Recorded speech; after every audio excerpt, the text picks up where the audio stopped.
Marami ngayong nahuhook sa isang horror video game. Ang tawag dyan ay Hapunan at ang gumawa ay isang 21 anyos na Pinoy. Para bigyan ng mukha ang balita, Mobile Journal, Amy Atienza. Mahilig ka ba sa computer game? Ang isang Pinoy na nakilala ko, nakagawa ng horror video game na ang bida, balut vendor. Only sigaw. Only kaba. At only pag-isip. Kapatid ko ba to? Yan ang dinevelop ng 21-year-old na si Joseph Yenko o mas kilala bilang Yikon Dev sa laro niyang tinatawag na Hapunan. Kwento ni Joseph, hilig niya raw ang manood ng mga horror games mula sa mga paborito niyang streamer. Kaya dito nabuo ang pangarap niyang maging game developer.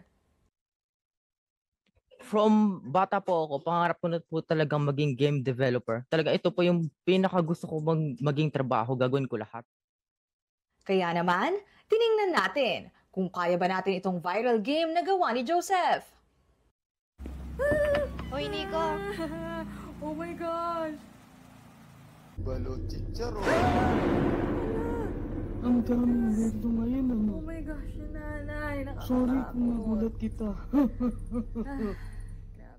Hindi maikakailang nakakahook ang laro na nabuo ni Joseph. Pero warning lang din, mahirap kung sa gabi lalaruin. Umabot na ngayon sa higit 200,000 ang downloads nito. Kaya higit ang pasasalamat ni Joseph sa lahat ng tumatangkilik nito, lalo na sa kanyang pamilya. Lahat po ng supporters ng Hapunan, maraming salamat po dahil kung hindi dahil sa inyo ay hindi talaga makakarating sa ganitong level ang larong Hapunan. Kaya naman, isang panibagong horror game ang hatid niya.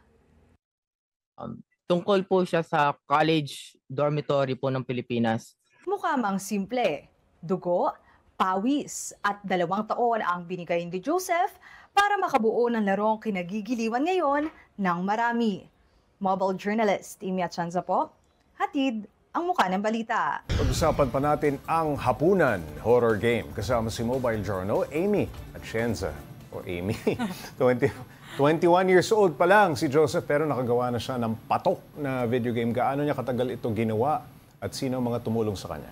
Well, Pops J, parang ever since bata naman siya, parang naiisip niya na talagang gumawa ng laro. Pero ito daw particular Hapunan, 2 years niya ginawa sa tulong na rin daw ng tatay niya kasi yung father niya yung gumawa ng buong storyline. Kasi yung storyline niyang Hapunan, Pops J, nagsimula siya sa Hapunan at doon nila nalaman na parang may mga pay-to-kill incidents doon sa lugar nila. Pero nagbebenta pa rin siya ng balot kahit ganun. So, naghanap siya ng mga pahingahan, pati na rin ng parang help para makatulong doon sa lugar nila sa pagtitinda na nga din ng balot niya. So, ayun yung parang naging storyline. And yun, ang tumulong talaga father niya and yung kuya niya daw na may lessons na on game developing. At nilaro mo rin, Amy, mismo yung video game. Natapos mo naman ba o umayaw ka na?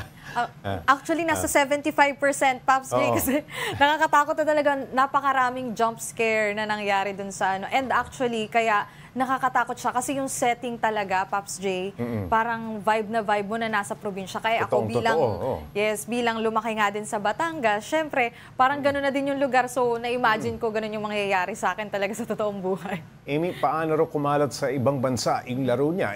Pinoy na Pinoy mula sa title. Well, yung isang streamer, Pops J, si Queso, isa siyang online streamer na international streamer talaga. Mahilig siyang maghanap ng mga indie games. So nakita niya itong Hapunan, sinubukan niya lang kasi matatapos talaga to within 30 minutes to 1 hour. Depende na lang sa manlalaro. So ganun lang kabilis yung laro. And ayun, na-discover niya doon tapos kumalat na rin siya sa ibang mga streamers. Marami-raming kopya ng laro niya ang nabenta. Nakatulong ba ito sa kanya at kanyang pamilya? Yes, actually, Pops J, after the downloads, kasi may free version yan, yung demo version lang. 200,000 ka mo? Yes. May demo version pa kasi yun, Pops J. So, yung demo version, free lang yun, parang isang araw lang, hindi mo matatapos talaga yung buong laro. Yun, libre lang talaga. Pero so far, sa lahat ng downloads, kumita na daw siya ng around 700,000 to 800,000 and plano niya rin daw talagang may ibigay yon as help sa family niya and syempre para sa kanya na rin. Malaking halaga, malaking tulong. Maraming salamat, Mobile Journal, Amy Atienza.